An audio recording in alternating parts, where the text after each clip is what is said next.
Hello friends, welcome back to my channel. तो जैसा कि आप सब जानते ही हो कि एनवीएस टीजीटी एग्ज़ाम डेट जो है वो अनाउंस हो चुकी है।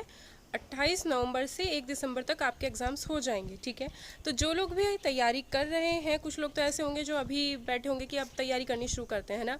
तो जो लोग भी तैयारी कर रहे हैं, अब एंड टाइम पे उतना करना जितना आपने पहले ऑलरेडी कर रखा है। ठीक है, जितना भी आपने पढ़ रखा है उसको बहुत अच्छे से रिवाइज करना है, प्रैक्टिस करनी है। और मेन फोकस, क्योंकि ज़्यादातर मेन फोकस हमारा किस पे रहता है कि जो हमारा मेन पेपर होता है, जो हमारा सब्जेक्ट वाला पेपर होता है, ठीक है, उस पर उतना फोकस ना करके अपने जनरल पेपर पे है ज़्यादा फोकस करना। क्योंकि हिंदी भी करनी है, इंग्लिश भी करनी है, मतलब जो भी आपने थर्ड लैंग्वेज भी चूज़ की होगी कोई ना कोई। ठीक है, तो जो भी आपने लैंग्वेजेस चूज़ की हैं उनको भी आपको पढ़ना है। क्योंकि अगर उनमें आप उनमें आप पास हो पाते हो तभी आपका आगे का एग्ज़ाम पेपर भी चेक होगा। तो कंप्लीट जनरल पेपर की तैयारी पे थोड़ा ज़्यादा फोकस रखना, क्योंकि जो हमारा मेन सब्जेक्ट होता है वो तो हमारे हाथ में होता है ना। 90% ऐसे लोग होते हैं जिनके मेन जो सब्जेक्ट है वो उनका अच्छा होता है, लेकिन दिक्कत कहाँ आती है, जनरल पेपर में दिक्कत आती है। एक और पॉइंट मैं कहूँ कि जो जनरल अवेयरनेस है उस पर ज़्यादा फोकस मत करना। 10 मार्क्स की अगर आप उसे इग्नोर भी करके चलते हो तो भी मुझे नहीं लगता कोई ज़्यादा दिक्कत है।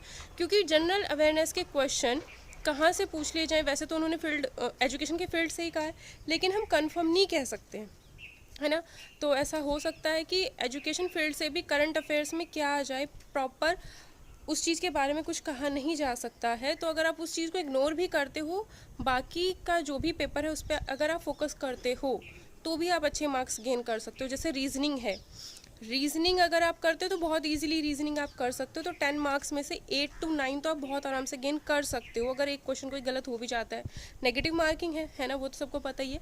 मतलब 8 क्वेश्चन तो आप सही कर ही सकते हो, कम से कम एक दो ऐसा हो सकता है कि जो सही हो ना हो उसके चांसेस कम हो जाते हैं। लेकिन इस पे मैं वैसे डिस्कशन करूंगी कंप्लीट पेपर की आपको कैसे तैयारी करनी है। तो लाइव आऊँगी मैं आज रात को 9 बजे, तो हम डिस्कस उस टाइम पे कर लेंगे कि क्या क्या आपको लास्ट टाइम पे एग्जाम में करना है। बट मेन थिंग मैं यही कहूँगी कि जितना भी होगा आप रिविज़न करो जो आपने पहले से पढ़ रखा है।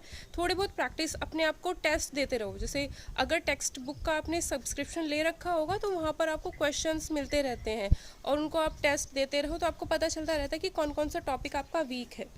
ठीक है, तो प्रॉपर तो मॉक आपको शायद कहीं मिला भी नहीं होगा।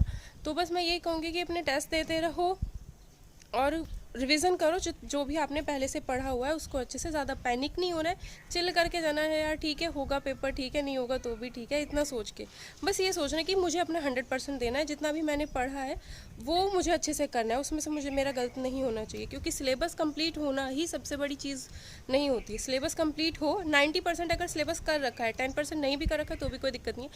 90% अगर सिलेबस कर भी रखा है उसे रिवाइज़ करो और अच्छे से करो ताकि एग्ज़ाम में अच्छा परफॉर्मेंस दे पाओ। और पैनिक तो बिल्कुल भी नहीं होना है, सोचना ही नहीं है कि क्या होगा एग्ज़ाम में, क्या होगा क्या नहीं, बस अपनी तरफ से 100% देना। कुछ सबसे बड़ी गलती हमारी यही होती है, मेरे साथ भी बहुत बार होता था कि देना मतलब एग्ज़ाम देते टाइम पैनिक हो जाता है इंसान। तो वो चीज़ नहीं, चिल करना है। ठीक है, बिल्कुल शांति से पेपर देना है और ज़्यादा उसके बारे में सोचना नहीं है। अब 20-25 दिन है आपके पास, आराम से तैयारी करनी है।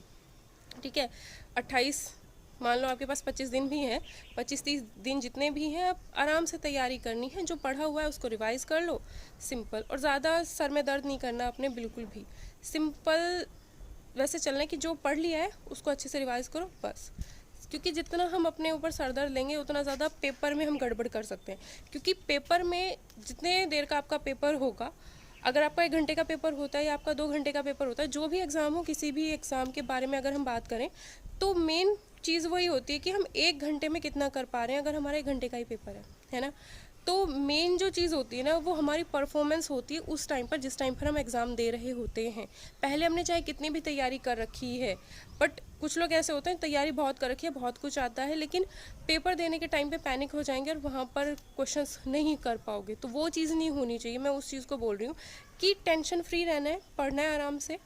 ठीक है, रिवीजन करना है और आराम से पेपर देना है रिलैक्स होकर के। ठीक है, 20-25 दिन है, बड़े आराम से तैयारी करो। जो भी पढ़ रखा है उसको अच्छे से रिवाइज कर लो और जनरल पेपर अच्छे से कर लेना अपनी तैयारी। हिंदी इंग्लिश पे भी फोकस रखना अपना लैंग्वेज पर, ताकि उसे आप क्लियर कर पाओ। क्योंकि उसे क्लियर करोगे तभी आपका आगे का पेपर भी चेक होगा। और इस बारी नेगेटिव मार्किंग भी है, जो कि लास्ट टाइम नहीं थी, और पूरे पेपर में ही नेगेटिव मार्किंग ही होगी। ठीक है, मतलब ऐसा नहीं है कि लैंग्वेज वाले सेक्शन में नेगेटिव मार्किंग नहीं है, पूरे पेपर में नेगेटिव मार्किंग है। ठीक है, तो आज रात को 9 बजे मैं लाइव आऊँगी। बाकी आपके जो भी डाउट्स होंगे वहाँ पर हम डिस्कस कर लेंगे।